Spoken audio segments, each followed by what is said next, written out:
مدرسة العربية برنامج السلسلة العربية بين يدي لتعليم اللغة العربية لغير الناطقين بها. Baik, sekarang kita masuk ke halaman 122. Kemudian kita lihat masih di wahdah yang kelima, at-ta'am wa syarab, kemudian dars pelajaran yang ke-42.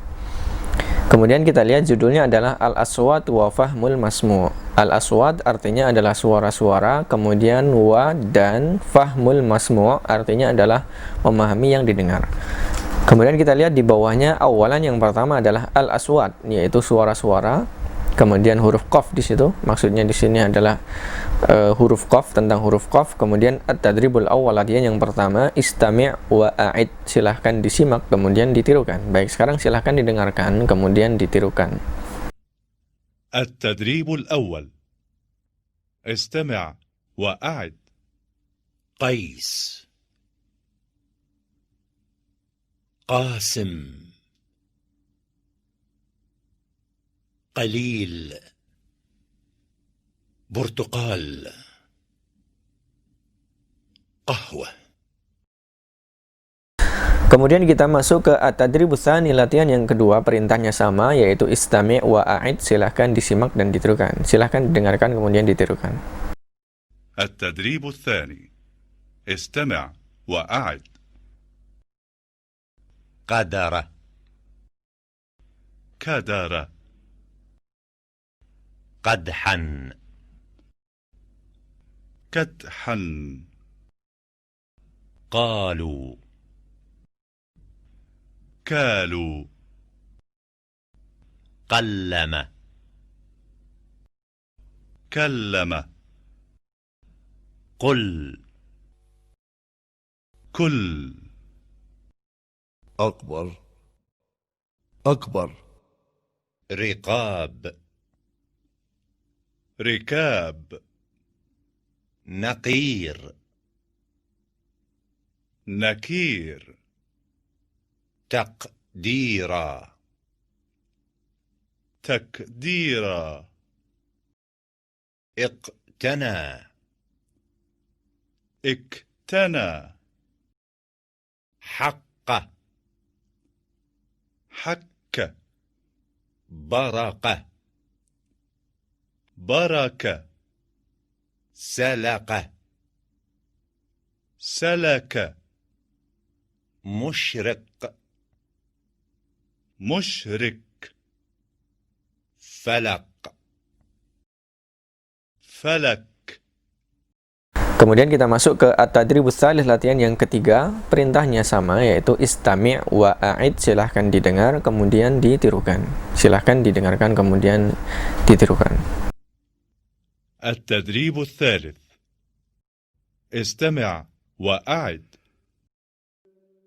أعوذ بالله من الشيطان الرجيم. بسم الله الرحمن الرحيم.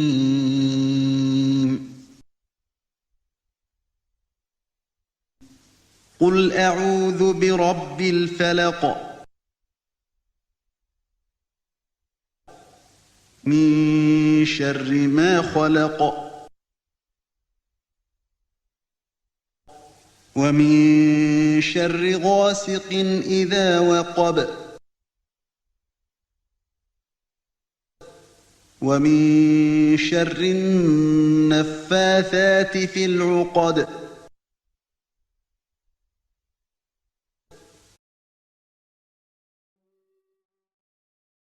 قال فالحق والحق أقول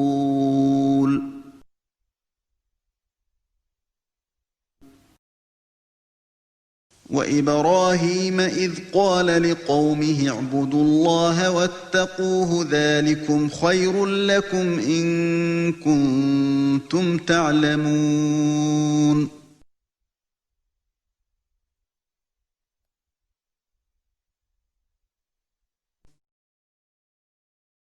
قاف والقرآن المجيد.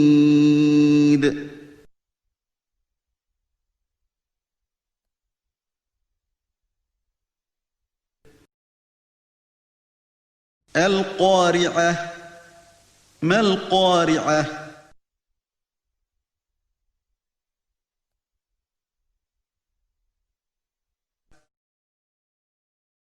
فحق علينا قول ربنا إنا لذائقون.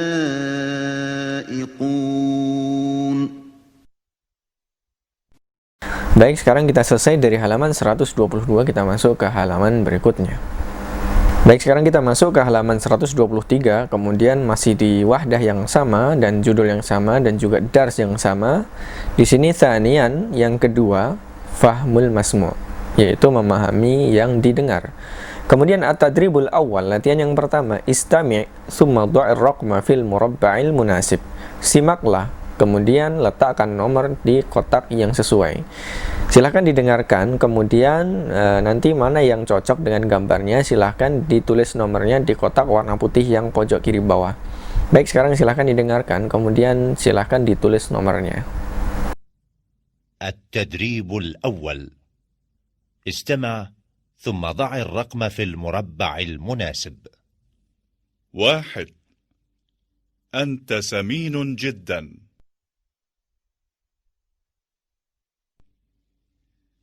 2. أحمد يأكل السمك.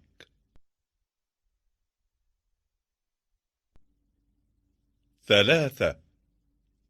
أنت نحيف جدا. 4. صالح يشرب الشاي.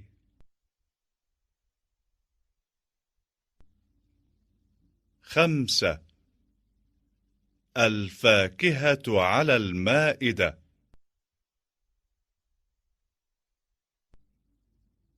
6. الحليب على المائدة. Kemudian kita masuk ke at-tadribus tsani, latihan yang kedua.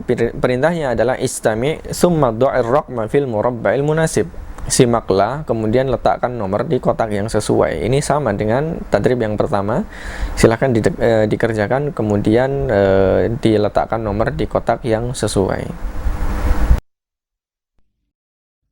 التدريب الثاني. استمع ثم ضع الرقم في المربع المناسب. 1. هل أنت جوعان؟ نعم، أنا جوعان جدا. 2. أين الشاي؟ الشاي على المائدة.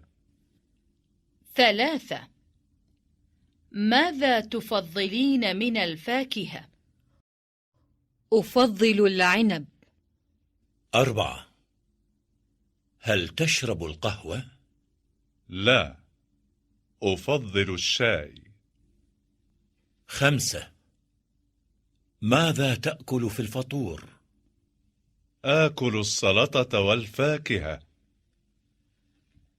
6. ماذا تأكلين في الغداء؟ آكل السمك والسلطة. Baik, kita selesai dari halaman 123, kita masuk ke halaman berikutnya. Kemudian kita masuk ke halaman 124, masih di wahdah yang sama dan judul yang sama, juga dars yang sama. Kemudian at-tadribus tsalits, latihan yang ketiga. Perintahnya adalah istami' ila su'al. Simaklah atau dengarkanlah kepada pertanyaannya. Nanti hanya ada pertanyaan. Tsumma dha'ir raqma fil murabba'il munasib. Kemudian letakkan nomor di kotak yang sesuai. Nanti ada pertanyaan, kemudian silahkan didengarkan pertanyaannya, mana yang sesuai dengan gambar yang di bawah ini, atau mana yang sesuai dengan gambar, maka silahkan ditulis nomornya di kotak bagian pojok kiri bawah.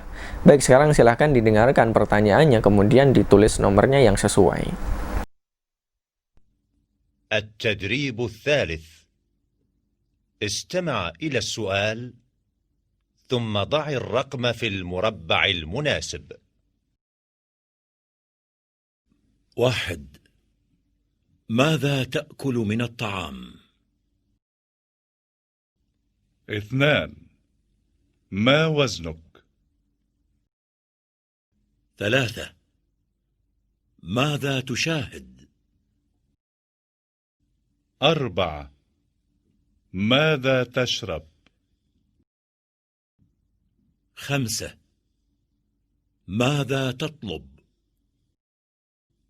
6 ماذا تأكل من الفاكهة؟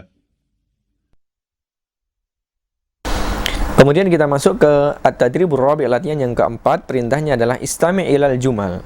Simaklah kepada jumal, artinya jamak dari kata jumlah, artinya kalimat-kalimat. Kemudian summa, kemudian do' ala mata sahih, kemudian letakkan tanda sahih, tanda contreng fil murabba'il munasib, di kotak yang sesuai. Nah, kita lihat di sini ada pilihan kanan dan kiri atau alif dan ba, kemudian mana yang sesuai dengan jumlah atau kalimat-kalimatnya, silahkan dicontreng. Baik, sekarang silahkan didengarkan jumalnya atau kalimat-kalimatnya, kemudian dicontreng mana yang sesuai dengan gambarnya. التدريب الرابع. استمع إلى الفقرة ثم ضع علامة صحيح في المربع المناسب. هذا بيت عمر. الساعة 1. الأسرة في غرفة الطعام. هذه وجبة الغداء. على المائدة طعام كثير. عمر يأكل السمك ويشرب الشاي، وزينب تأكل اللحم وتشرب الماء، وأحمد يأكل الدجاج ويشرب الشاي. Baik, sekarang kita selesai dari halaman 124. Kita masuk ke halaman berikutnya.